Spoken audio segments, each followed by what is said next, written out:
office of the chief imam. It's good to have high-ranking people in the studio talking about the passion that we love so much. And for your information, these are the rankings as far as the performance over the previous 5 seasons in European competition are concerned. I'm surprised the gap is quite, not that much between City and Madrid. Madrid seem to own the Champions League. They are perennial winners. And once they've qualified, you have to say they are one of the favourites. They just know how to navigate their way through. And if you look at Vinicius, Mbappe, and what's the gentleman up there, the Englishman, you would find that they do have the Arsenal to go all the way. Jude Bellingham, they have the Arsenal to go all the way and win it again. It's very frightening. Any of the other teams who can stop them is the big question. It looks like Madrid had it tough at the beginning, but they're now beginning to find their feet. We'll also talk about the domestic league in England, the EPL, where obviously Liverpool couldn't win. They got a 2-2 draw at Villa Park against Aston Villa, which means that if their points, at the top is now 6 points, and it looks like Liverpool are wearing down. But even on a bad day, they somehow avoided defeats. They actually took the lead, went behind, and then came back to equalize the first goal there for Mo Salah after defensive slip. Arne Slot is really trying to psychologically pump his boys up. This was the equalizer coming from Aston Villa. In the end, obviously, Alisson was beaten, but a very good equalizer indeed at Villa Park. And then they took it to Liverpool. Marcus Rashford is now with Aston Villa. Had a hand in the goal, onside there. And Villa would come in strongly to get the lead, putting Liverpool under pressure. Yeah, it's interesting what's happening in the EPL. It looks like it's getting tough. So many matches back-to-back for Liverpool. Not just them, the other teams as well. And it could be catching up with them. Well, it could be catching up with them. But, these are teams that are well drilled, especially when it comes to the commencement of the season. They go through a pre-season of a lot of hard work. And so that prepares them for almost all the matches and the battles ahead. I mean, for a game such as Aston Villa and Liverpool, of course, selling the game to a mammoth crowd at the home grounds of Aston Villa, and of course getting themselves at the back of the net twice. It gave a lot of hope and of course a lot of scare to Liverpool. But at the end of the day, like you rightly said, even on a bad day, Liverpool would know how to stand tall, and they had to take some 2 wonderful strikes to keep them in the game as well. But that not only did that keep them in the game, but of course if you take a look at the standings of the EPL, clearly 61 points Liverpool have amassed so far against second placed Arsenal, who are on 53. It's still quite dicey as they go through, and of course they would want to pick up almost all the points if they can as they go, whether they play home or away. Good job by Aston Villa. Of course they also put up a sterling performance, but unfortunately it was just hard luck that eluded them. I thought that they could have run away with a maximum point. No doubt. Coach, Mo Salah, one of the most underrated players, you think? He scores, he assists almost every single game. If you take Mo Salah out of Liverpool, what would they do? Currently, Liverpool would really struggle without Mo Salah.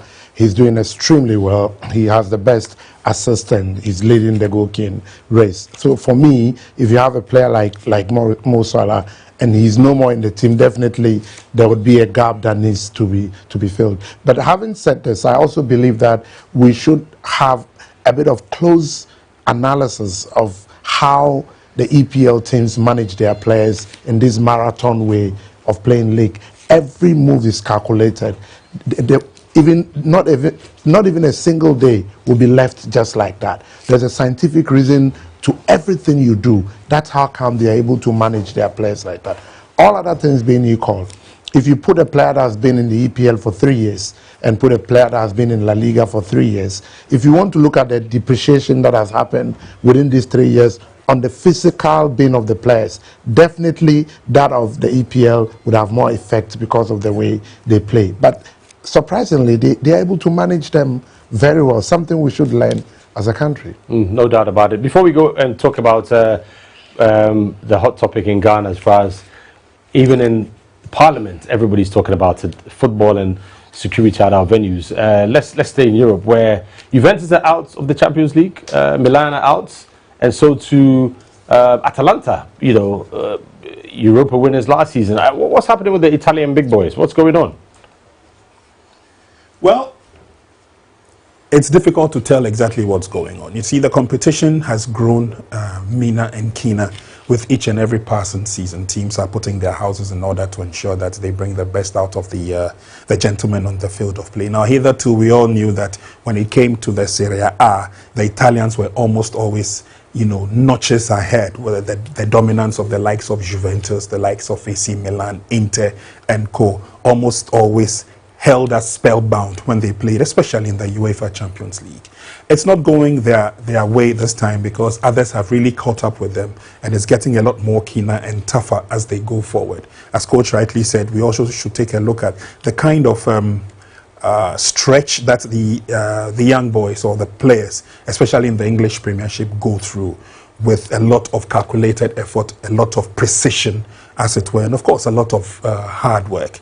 It seems to have dwindled on the part of the Italians, but the English are taking advantage, the Spanish are taking advantage, of course. The old ladies of European football, I'm talking about the Germans, are also in there sticking their necks to it. It really behoves on one who can really fight to the hilt. And that we're not seeing a lot from the Italian giants, hence the abysmal performance that we're seeing. Plus, of course, the class of players that we're seeing dotted around Europe clearly gives us an indication that, look, the battle is strong and it's for the fittest. It is also for the swift.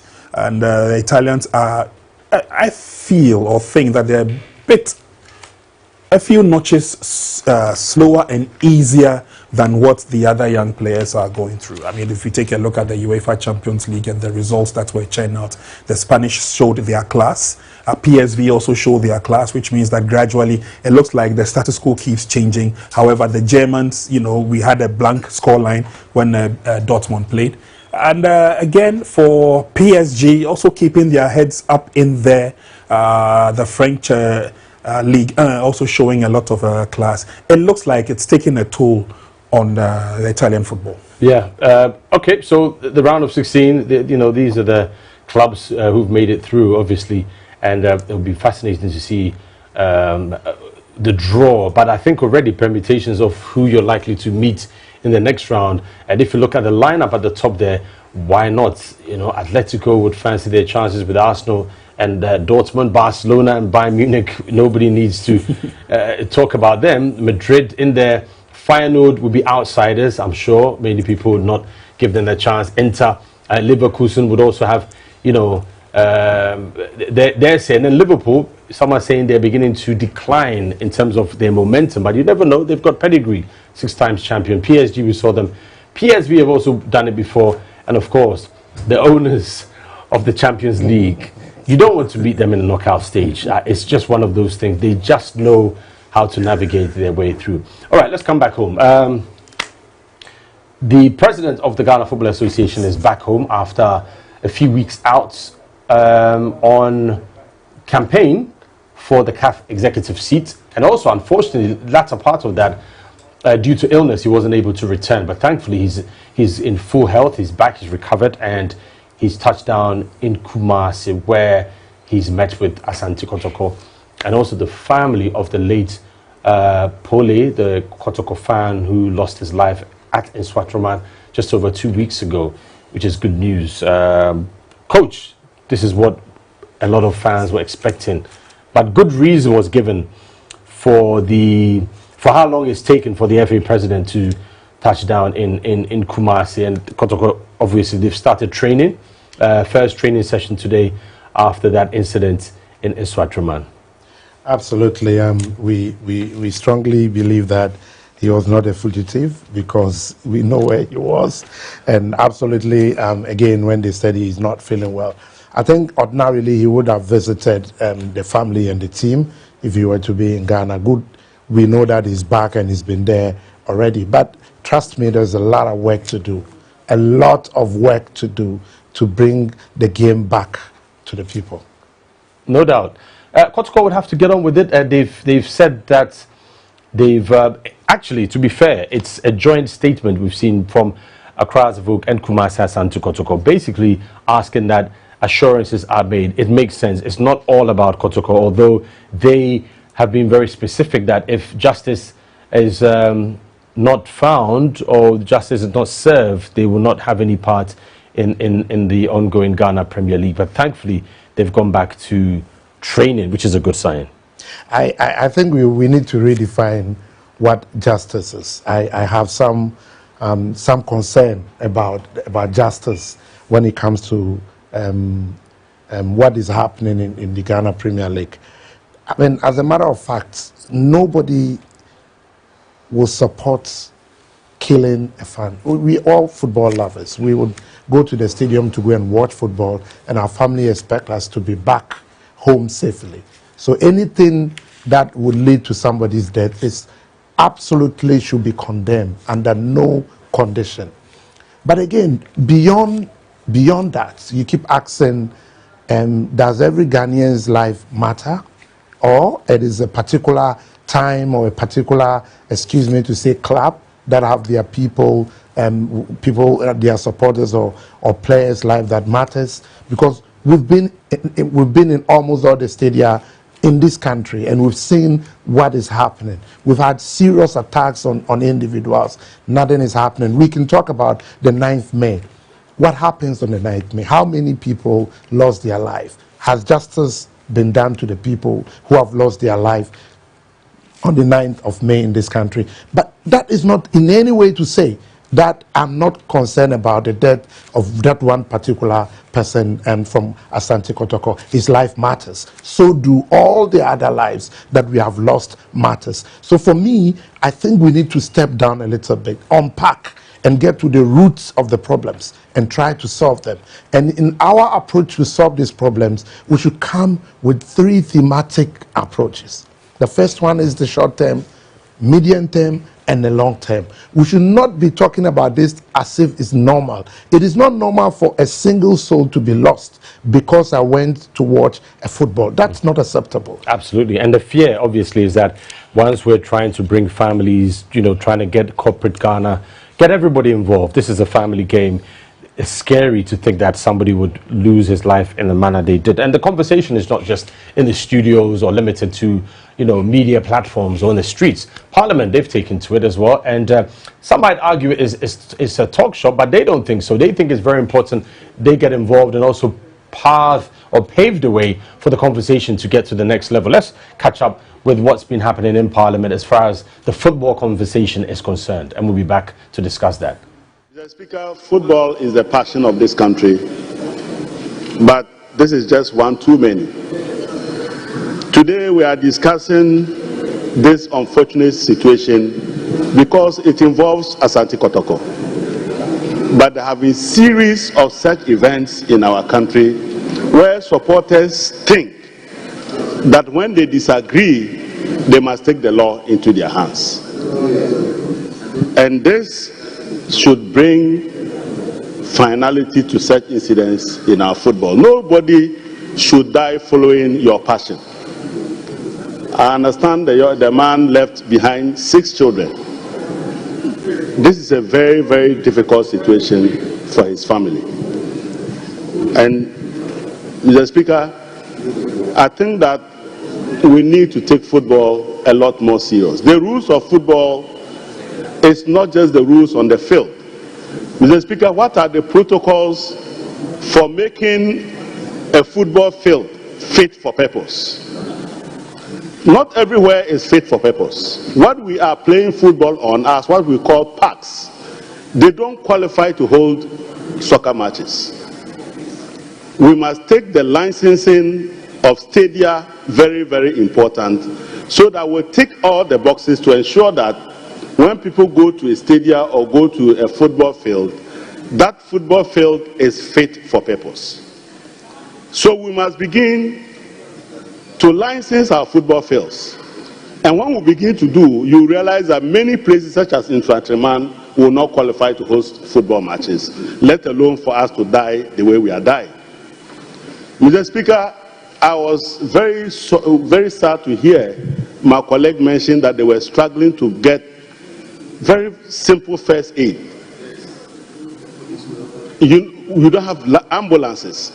That is a death trap. But we go there and nothing happens, so we think that is a football field. No. What was the police situation at the football field? Where were the police?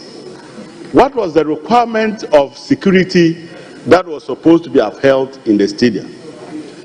In this particular instance, the information we have is that this young man had been threatened prior to the match, and that the security agencies should have known that what happened to the young man could happen, because he is accused of having made comments that did not go down well with the other club ahead of the match, and he was threatened. And yet we allowed the football match to happen without security to protect this young man. So, Mr. Speaker, I would like to call on you to direct the Ministry of Sports to take this matter very seriously. And that if the GFA cannot follow rigorous protocols for licensing our football stadia, we should not be playing football as a country. Because football is a serious business and it's about life. And whether you like it or not, some people are going to be dissatisfied and may take the law into their hands. Whether you like it or not, if you do not license stadia, you are going to have football fields that will play on that don't even have ambulances, where the protocol may require you to bring over 40 policemen. You are right there and only 2 policemen are there guiding and protecting scores of spectators. The end result is that people die needlessly, and we mustn't die following the passion of football. So, Mr. Speaker, I would like to call on this House to take on the GFA to properly make sure that before football returns, we are prepared in all respects, and that our football fields are fit for purpose. Currently, what we call football fields are just parks. They are just like we're doing in our area, where you just call neighbors across the road and you are playing football. That is what is happening. And we cannot be doing that for people to die needlessly. So, Mr. Speaker, I commend the maker of the statement, and I thank you for indulging me, except to say that this mustn't end with a talk show. We must see some action being taken. Okay, Honorable Isaac Adongo, not mincing words. What he's saying is an echo of what I think everybody has been saying for a while. It's good, I think, but it's also worrying that we're not managing football, so Parliament has to come in and advise. There's nothing wrong with that, but it means that the stakeholders, including you, Coach, Prince, myself, we're not managing the football that has been entrusted in our hands, and we need to do something about it. Everybody has seen that we have a big problem in Ghana football. Coach. I totally agree with you. I mean, there is nothing to argue about this. We have to be more responsible in a developed country, or in a set up ecosystem country where football is really something everybody wants to do. People will be fired based on this. We start with the club licensing. Why did they clear that particular stadium when it is not fit for purpose? What happens to the policemen who were assigned to guide the people that are coming there? What happens to the internal security that is supposed to protect both the visitors and even the home teams? So we know exactly where to start. Let's just get started and then make sure that we solve the problem. We should not treat this as normal. It's not. We should come out with this. Should be the reason why people should not die in our stadia again, for me. Prince. I couldn't agree with Honorable Isaac Adongo. I mean, he hit the nail right on the head. Everybody has spoken about the fact that, look, we need to keep the venues of where we play football safe from trouble. We've almost always been up in arms against hooliganism. But it looks like it's more of a lip service than anything. Coach alluded to the fact that what lessons have we learned since May 9th, when we lost 127 people. I mean, that was deep. But, given the circumstances under which it happened, it was massive. Now, this is just one single individual who told the wife that, look, I'm going to support my Team Asante Kotoko, and I'll be back. He comes back, yes, but he comes back as a corpse. We should go beyond this level. And yeah, if you remember our last program, we were watching scenes from Elmina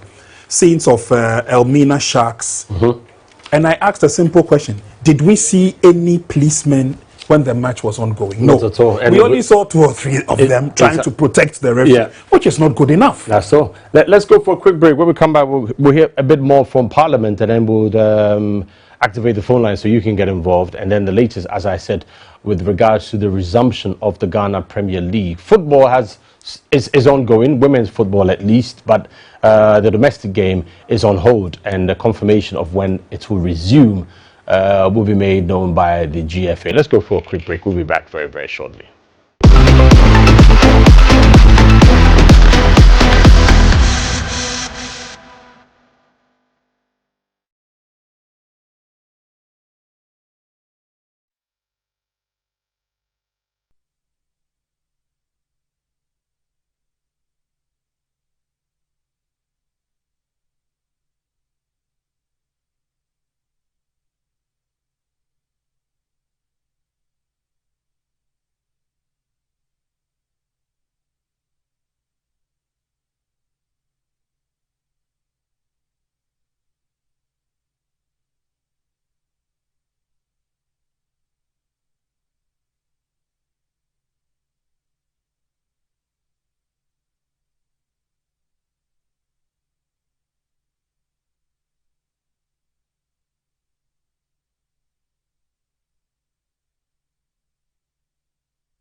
Ewo Max FM 89.7. Efi Joada, ekosi fiada. Ebo non crew kosi se dumienu bebo a. Program no air live on Max FM.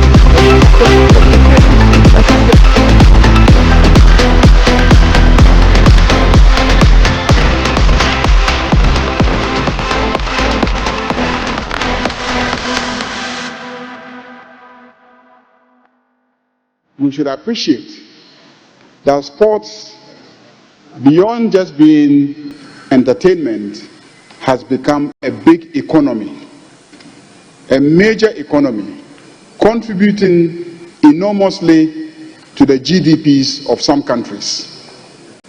In Ghana here, weekends, when you see the number of people who are trooping home to watch the European League, the Spanish League, and all these foreign leagues, it is amazing.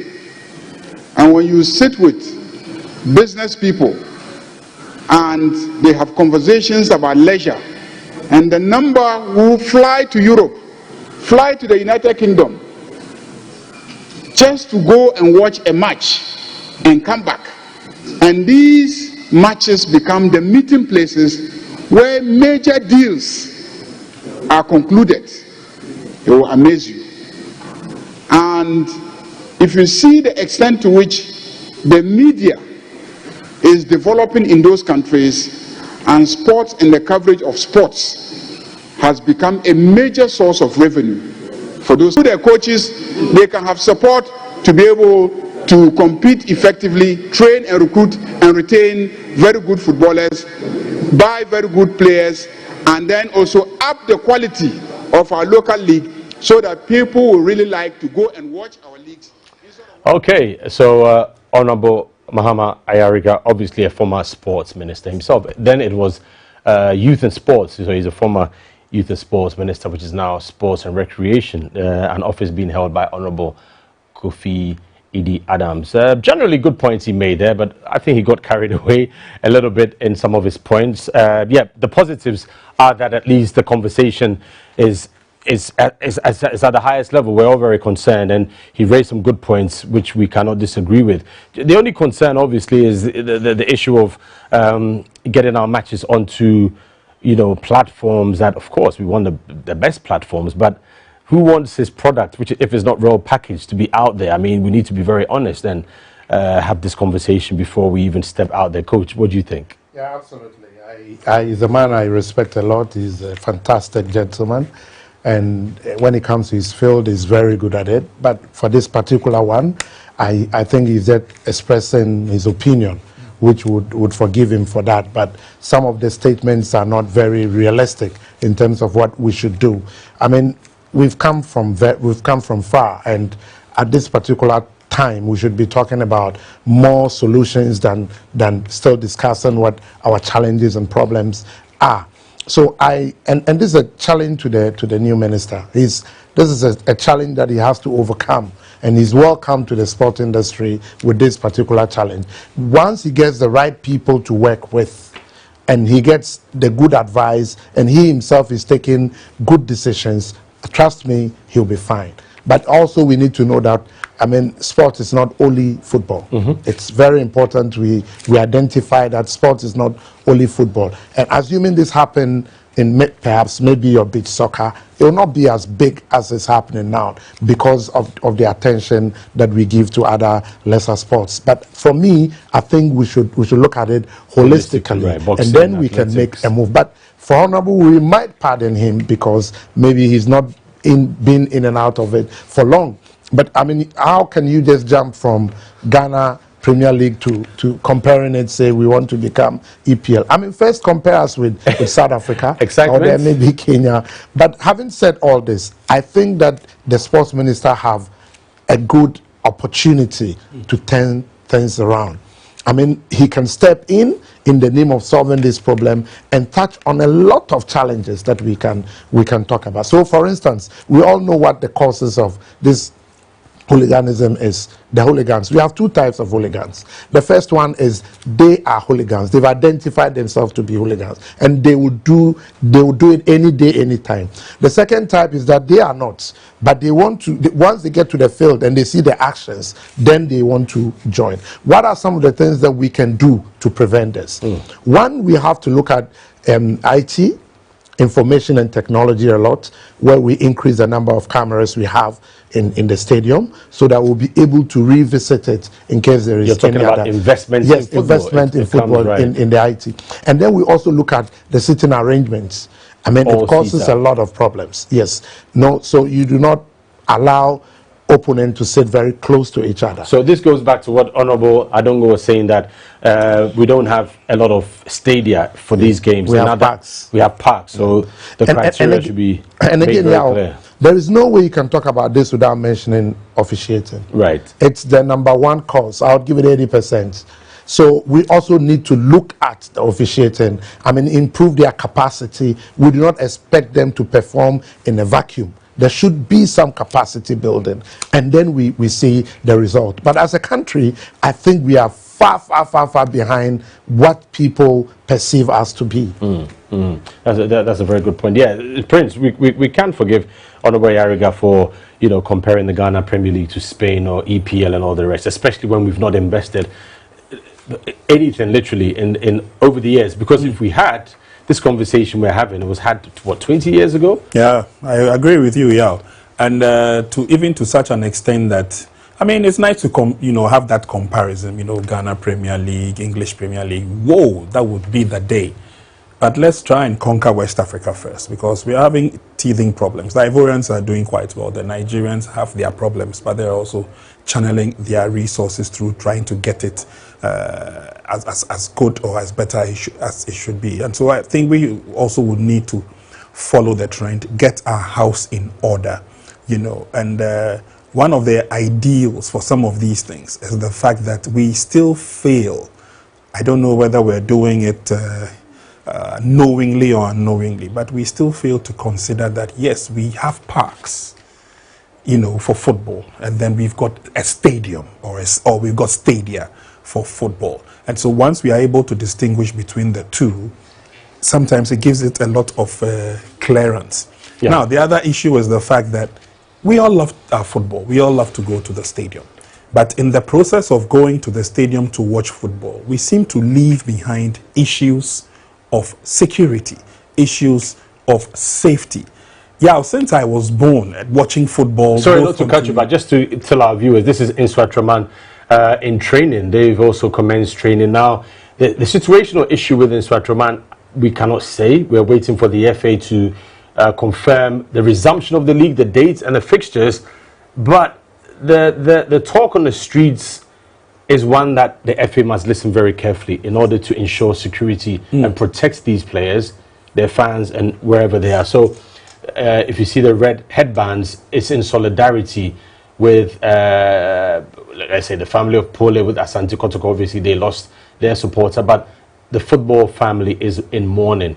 But it's important the right things are done to ensure security before we commence the league. We don't want to go back and pause again, and that's so important that it must be done. As we speak, the president of the FA, Keto Kriku, is in Kumasi to engage Kotoko and other stakeholders, and he's visited the family of the late Pole. So positive, we await confirmation of the dates before we continue. Okay, before we came into the studio, there was word making rounds that the commencement is centered around the 1st of March. Yeah. But it's not confirmed. From the FA, not from the FA. It's not confirmed. Okay, so that's good. And then prior to this situation, didn't Nswatra say they were opting out of the league? Yep, we heard about that knee jerk. Again, it wasn't an official statement from the club. It's good to see them back in training. I mean, football is unity, and unity is football. I guess that these same players have friends in the Kumasi Asante Kotoko setup. Likewise, any other team in Ghana, footballers know themselves. They speak the same language. Everywhere you go, you find a footballer from Team A interacting with a footballer from Team B, etc. That's the beauty of football. Now, can we get this edifying beauty, onto the stands so that we can have fans also cooperate with each other? Now, as Coach rightly said, and that's what I was saying earlier on, from childbirth, always going to the stadium, you see fans mingling among themselves. Hearts fans sit with Olympics fans, etc., etc. But when you watch, football from outside, especially the English Premiership, the stadia is segmented such that the home fans have where they sit, and then the away team, as it were, also has where they sit. And then that is also one of the means to try and curb this issue of hooliganism, etc., etc. I think, copying with positives is for me, is one of the best attitudes that one can have. Okay, let me go to the line. Kaswa Ofanko, Richmond, good evening. Hello. Good evening, Richmond. We're listening to you. Hello, good afternoon. Yep, go on. We're listening to you. Mbaje mbeta mekaze kakra. Bepacho iti. Mbaje na mbeta mekaje ni mbeta mo record this one. Hey mami. Because Ghana Premier League any follow. So if for na say come on to anya bottle and say asem na. Almost start the game na. Nipa be say wudium. Because when you are very difficult, and easy. Let me tell you, seriously. Yes. Yo. So they should put that thing together. Right. All right. Yes. Thank you. very much. All right. Yeah, this is what everybody has been saying. Let's make sure that, everything is in place, security, or everybody understands. All the wrongs have been corrected. And we don't want any more lives. We've lost enough lives already. One life enough is enough. Is too many. Somebody's asking about the minister having engagement with a broadcaster. Actually, the minister hasn't spoken about this. It's the Honourable Sports Minister has not spoken about this. It's the majority leader who said he had a conversation with the sports minister. So let's get that in context. And it's about getting sponsors in, which is great. But of course, currently we have Star Times, who are the official broadcast partners of the Ghana Premier League and the FA. So let me give you that clarity there. What the majority leader said was that conversations have begun. And he's been told, not that they've begun those conversations. I don't know if I'm making sense. Yeah, sure. I need the clarity has to be there, because it's easy for people to go out and say that. And I mean, as minister can't say, but he really hasn't said anything officially. It's just a conversation that we're being told that is currently ongoing, and so we're hoping that. But again, we also know that the Minister for Sports and Recreation has a listening ear. I mean, he's opened his doors to a few of the media houses, right. Max TV included, and so we know that he listens. Yeah. Let me get Honorable Atta, right? Honorable Atta. Well, that's his name. That's his nickname, apparently. Oh, hello. I should say Honorable Atta. All right, that's your name. Hello. Good evening. That's saying. Hello. Yes. Hi. Good evening. That's saying. Good afternoon. All right. Good evening. Yes. That's saying.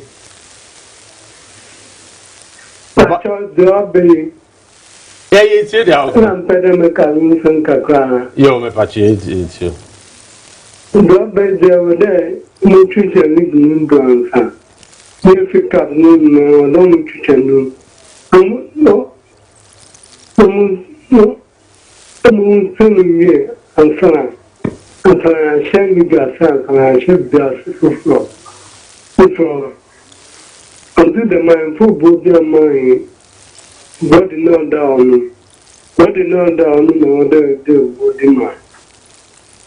To the man, saying, can you be real and some meeting, I shall be gas, sinner, bad. Okay. All right. I mean, yeah, Darcy, thank you very much. Everybody's hitting it on the same note. Sure, everybody's speaking the same language. Exactly. Before a lot of people are worried. Right. A lot of people are worried. So.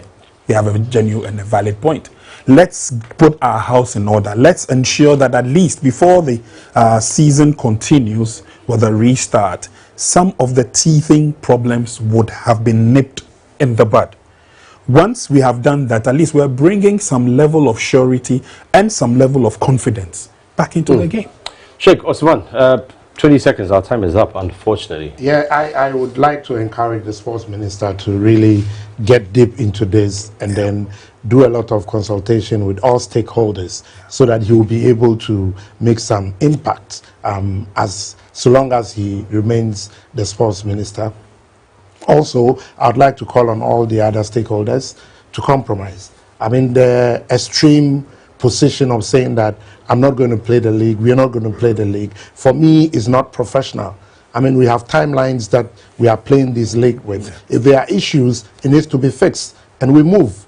This is not Fefe Kobo, it's a well-planned league that we should attach some level of professionalism to. So I cannot just say, because of this, I'm not going to play the league. We should really look at that from the stakeholders' point of view, and also to say hello to the National Chief Imam. May God continue to bless him. Definitely, yep. The National Chief Imam, it's been a while since I came to see, my father. I'll definitely go and visit him soon, and he's always praying for us and making sure that the Max Tuzafi Festival, we need to invite all the chiefs to come around, and we'll send a special, package for him as well. One big cow, obviously, is in the offing. Absolutely. Thanks to Coach Prince. Thanks to you as well, guys. Our time is up. Let's catch up again, and we'll keep you posted on all the latest on the domestic, the Ghana Premier League, and all the others as well on Sportsback and our other programs. Bye for now.